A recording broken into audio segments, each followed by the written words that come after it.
जय श्री कृष्ण। नमस्कार दोस्तों, स्वागत है आप सभी का वास्तु ज्ञान उपाय यूट्यूब चैनल पर।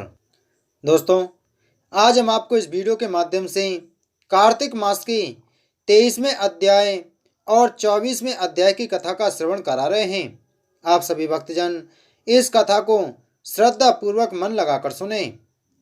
23वां अध्याय वर्णन। आंवला तुलसी जान, पढ़ने सुनने से कमल हो जाता कल्याण। नारद जी बोले, हे राजन, यही कारण है कि कार्तिक मास के व्रत उद्यापन में तुलसी की जड़ में भगवान विष्णु की पूजा की जाती है। तुलसी भगवान विष्णु को अधिक प्रीति प्रदान करने वाली मानी गई है। राजन, जिसके घर में तुलसी वन है वह घर तीर्थ स्वरूप है, वहां यमराज के दूत नहीं आते। तुलसी का पौधा सदैव सभी पापों का नाश करने वाला तथा अभीष्ट कामनाओं को देने वाला है। जो श्रेष्ठ मनुष्य तुलसी का पौधा लगाते हैं वे यमराज को नहीं देखते। नर्मदा का दर्शन, गंगा का स्नान और तुलसी वन का संसर्ग, ये तीनों एक समान कहे गए हैं। जो तुलसी की मंजरी से संयुक्त होकर प्राण त्याग करता है वह सैकड़ों पापों से युक्त ही क्यों न हो तो भी यमराज उसकी ओर नहीं देख सकते। तुलसी को छूने से कामिक, वाचिक, मानसिक आदि सभी पाप नष्ट हो जाते हैं। जो मनुष्य तुलसी दल से भगवान का पूजन करते हैं वह पुनः गर्भ में नहीं आते, अर्थात जन्म मरण के चक्कर से छूट जाते हैं। तुलसी दल में पुष्कर आदि समस्त तीर्थ, गंगा आदि नदियां और विष्णु प्रभृति सभी देवता निवास करते हैं। हे राजन, जो मनुष्य तुलसी के काष्ठ का चंदन लगाते हैं उन्हें सहजी मुक्ति प्रदान हो जाती है और उन द्वारा किए गए पाप उनके शरीर को छू भी नहीं पाते। जहाँ तुलसी के पौधे की छाया होती है वही पितरों की तृप्ति के लिए श्राद्ध करना चाहिए।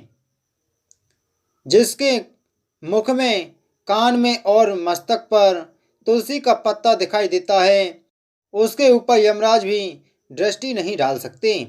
फिर दूतों की तो बात ही क्या है। जो प्रतिदिन आदर पूर्वक तुलसी की महिमा सुनता है वह सब पापों से मुक्त हो ब्रह्मलोक को जाता है। इसी प्रकार आंवले का महान वृक्ष सभी पापों का नाश करने वाला है। आंवले का वृक्ष भगवान विष्णु को प्रिय है। इसके स्मरण मात्र से ही मनुष्य गोदान का फल प्राप्त करता है। जो मनुष्य कार्तिक में आंवले के वन में भगवान विष्णु की पूजा तहत आंवले की छाया में भोजन करता है उसके भी पाप नष्ट हो जाते हैं। आंवले की छाया में मनुष्य जो भी पुण्य करता है वह कोटि गुना हो जाता है। जो मनुष्य आंवले की छाया के नीचे कार्तिक में ब्राह्मण दंपति को एक बार भी भोजन देकर स्वयं भोजन करता है वह अन्य दोष से मुक्त हो जाता है। लक्ष्मी प्राप्ति की इच्छा रखने वाले मनुष्य को सदैव आंवले से स्नान करना चाहिए। नवमी, अमावस्या, सप्तमी, संक्रांति, रविवार, चंद्र ग्रहण तथा सूर्य ग्रहण के दिन आंवले से स्नान नहीं करना चाहिए। जो मनुष्य आंवले की छाया में बैठकर पिंडदान करता है उसके पितृ भगवान विष्णु के प्रसाद से मोक्ष को प्राप्त होते हैं। जो मनुष्य आंवले के फल और तुलसी दल को पानी में मिलाकर स्नान करता है उसे गंगा स्नान का फल मिलता है। जो मनुष्य आंवले के पत्तों और फलों से देवताओं का पूजन करता है उसे स्वर्ण, मणि और मोतियों द्वारा पूजन का फल प्राप्त होता है। कार्तिक मास में जब सूर्य तुला राशि में होता है तब सभी तीर्थ, ऋषि, देवता और सभी यज्ञ आंवले के वृक्ष में वास करते हैं। जो मनुष्य द्वादशी तिथि को तुलसी दल और कार्तिक में आंवले की छाया में बैठकर भोजन करता है उसके 1 वर्ष तक अन्न संसर्ग से उत्पन्न हुए पापों का नाश हो जाता है। जो मनुष्य कार्तिक में आंवले की जड़ में विष्णु जी का पूजन करता है उसे श्री विष्णु क्षेत्रों के पूजन का फल प्राप्त होता है। आंवले और तुलसी की महत्ता का वर्णन करने में श्री ब्रह्मा जी भी समर्थ नहीं है। इसलिए धात्री और तुलसी जी की जन्म कथा सुनने से मनुष्य अपने वंश सहित सब भक्ति को पाता है। इति श्री कार्तिक मास 23वां अध्याय संपूर्ण। आइए अब हम सुनते हैं कार्तिक मास के 24वें अध्याय की कथा। लिखवाओ से निज दया से सुंदर भाव बताकर कार्तिक मास 24वां अध्याय सुनो सुधाकर।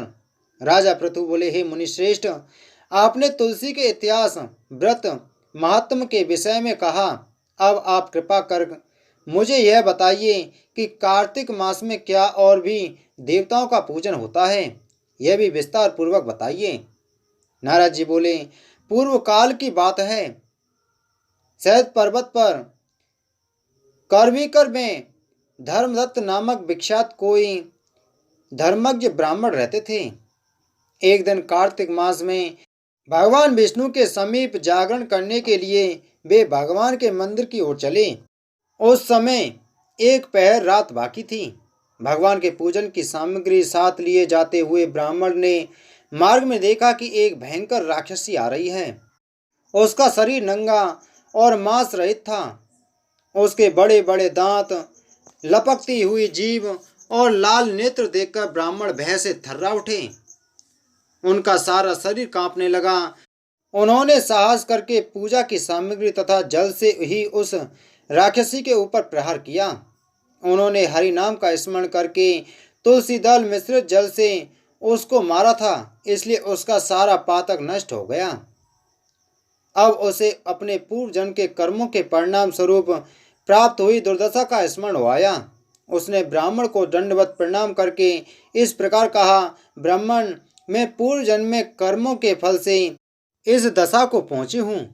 अब मुझे किस प्रकार उत्तम गति प्राप्त होगी? धर्मदत्त ने उसे इस प्रकार प्रणाम करते देखकर आश्चर्यचकित होते हुए पूछा, किस कर्म के फल से तुम इस दशा को पहुंची हो? कहाँ की रहने वाली हो? तुम्हारा नाम क्या है और आचार व्यवहार कैसा है? ये सारी बातें मुझे बताओ। उस राक्षसी का नाम कलहा था। कलहा बोली, ब्राह्मण, मेरे पूर्व जन्म की बात है।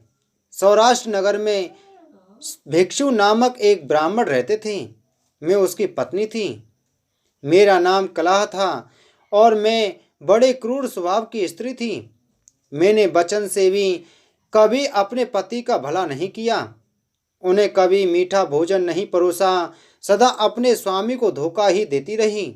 मुझे कलह विशेष प्रिय था, इसलिए मेरे पति का मन मुझसे सदा उद्विग्न रहा करता था। अंत तो गत्वा उन्होंने दूसरी स्त्री से विवाह करने का निश्चय कर लिया। तब मैंने विष खाकर अपने प्राण त्याग दिए। फिर यमराज के दूत आए और मुझे बांधकर पीटते हुए यमलोक में ले गए। वहां यमराज ने मुझे देखकर चित्रगुप्त से पूछा, चित्रगुप्त, देखो तो सही इसने कैसा कर्म किया है। जैसा इसका कर्म हो उसके अनुसार यह शुभ या अशुभ प्राप्त हो। चित्रगुप्त ने कहा, इसका किया हुआ कोई भी शुभ कर्म नहीं है। यह स्वयं मिठाइयाँ उड़ाती थी और अपने स्वामी को उसमें से कुछ भी नहीं देती थी। इसने सदा अपने स्वामी से द्वेष किया है, इसलिए यह चमगादुरी होकर रहे तथा सदा कलह में ही इसकी प्रवृत्ति रही है, इसलिए यह विष्टाभोजी सूकरी की योनि में रहे। जिस बर्तन में भोजन बनाया जाता है उसी में यह सदा अकेली खाया करती थी। अतः उसके दोष से यह अपनी ही संतान का भ्रण करने वाली बिल्ली हो। इसलिए अपने पति को निमित्त बनाकर आत्मघात किया है। इसलिए यह अत्यंत निंदनीय स्त्री प्रेत के शरीर में कुछ भी काल तक अकेली ही रहे। इसे यमदूतों द्वारा निर्जल प्रदेश में भेज देना चाहिए। वहां दीर्घ काल तक यह प्रेत के शरीर में निवास करे। उसके बाद यह पापनी शेष 3 योनियों का भी उपभोग करेगी। कलहा ने कहा, विप्रवर, मैं वही पापनी कलहा हूँ। इस प्रेत शरीर में आए मुझे 500 वर्ष बीत चुके हैं। मैं सदैव भूख प्यास से पीड़ित रहा करती हूँ।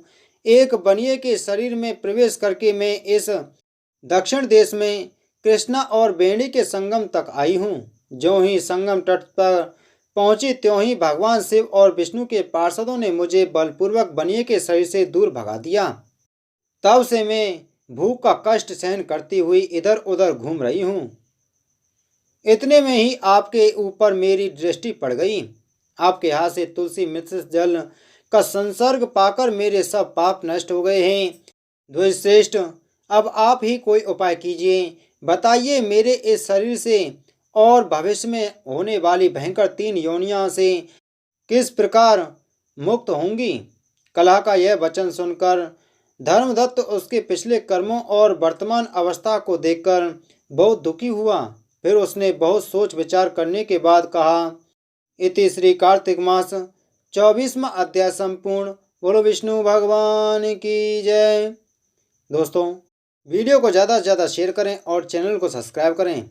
आगे की कथा मिलते हैं कार्तिक मास के 25वें अध्याय के साथ में। आप सभी को जय श्री कृष्ण।